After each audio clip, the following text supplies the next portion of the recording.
Assalamualaikum warahmatullahi wabarakatuh. Ya, selamat sore teman-teman semuanya. Masih lagi kembali bersama saya ya. Ya, ini ada sesuatu yang saya pengen bagikan ke teman-teman. Saya menemukan hal yang unik ya. Jadi saya kan beli filter oli. Ya biasanya saya belinya yang Suzuki ya, yang untuk Cherry, yang ori Suzuki. Tapi gara-gara tadi saya beli di toko, kata yang masih Suzuki itu lagi stoknya habis. Nah, jadi ada merek lain. Nah, mereknya apa? Nah, ini mereknya Top One ya. Ya, mereknya Top One. Saya baru pertama kali ini kan pakai filter oli merek Top One. Nah, di filter ini bagi saya sangat edukatif sekali ya. Ya, kata-katanya yang tertulis di kardusnya ini ya. Ya, gantilah filter oli Anda setiap ganti oli. Asuransi paling murah untuk kendaraan Anda yang mahal. Asuransi paling murah untuk kendaraan Anda yang mahal. Oke. Terus kemudian yang menarik lagi adalah edukasi yang diberikan oleh ini ya, Top One ini. Nah, ini ada edukasi terkait dengan ini ya, penggunaan filter oli ya.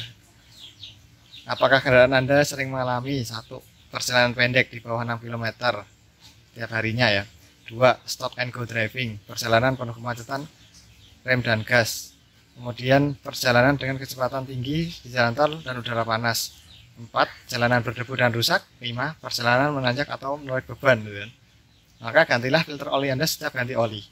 Ya berarti ini direkomendasikan agar ya ganti oli kalau kendaraan kita ini berada pada ini di kondisi-kondisi yang tertera di 1, 2, 3, 4 ini. Kalau mobil saya ya perjalanan menanjak kan. Nah, melewati Akina Panjava, Gunung Akina, dari Tawangmangu Sarangan ya. Itu kan di lereng Gunung Lau, nanjak terus. Oke, terus kemudian nah di sini juga ada edukasi yang bagus juga. Nah, menuliskan ya fakta penting ya. 1, perjalanan pendek di bawah 6 km, mesin tidak cukup panas sehingga udara yang mengandung uap air di dalam rongga mesin tidak bisa dibuang dan akan terkondensasi menjadi kontaminan pada pelumas yang membuat kinerja pelumas menurun dan kurang baik.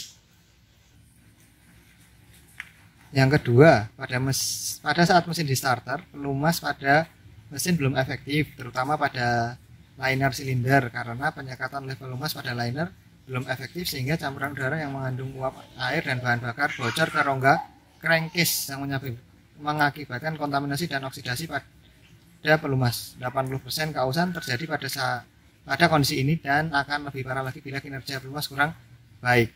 Ya, ini benar juga, benar. Jadi kalau kemudian ada kebocoran kompresi gitu kan, jadi kan campuran udara bahan bakar itu masuk ke dalam ruang mesin ya, di ruang engkol itu. Kalau kemudian itu ini ya berinteraksi dengan oli mudah sekali teroksidasi. Kalau sudah teroksidasi apa? Dia ada penurunan grade itu kan, atau kemudian kemampuannya menurun dalam hal pelumasan. Nanti juga berdampak pada kausan komponen yang mungkin jauh lebih cepat. Kemudian yang nomor 3 ya, fakta penting lagi.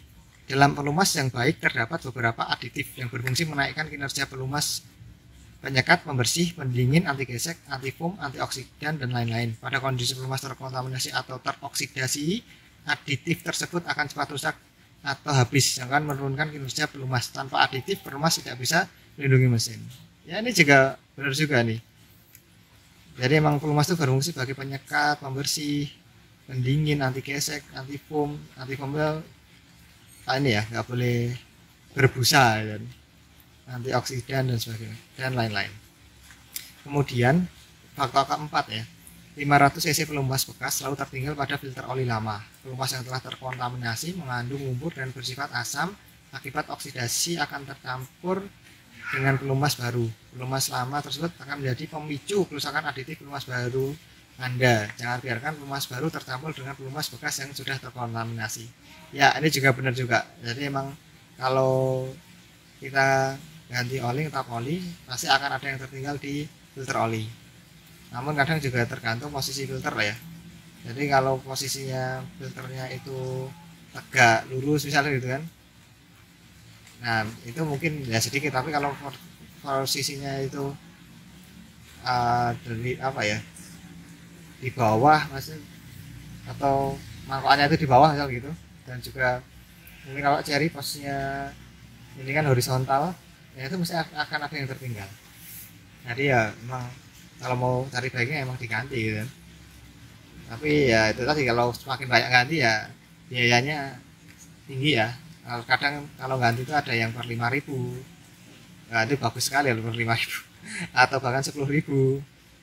Nah, setiap dua kali ganti oli baru ganti filter ya. Namun kalau saya usahakan setiap ganti oli ya ganti filter ya, untuk menjaga performa engine terbaik, karena medan yang selalu cukup berat.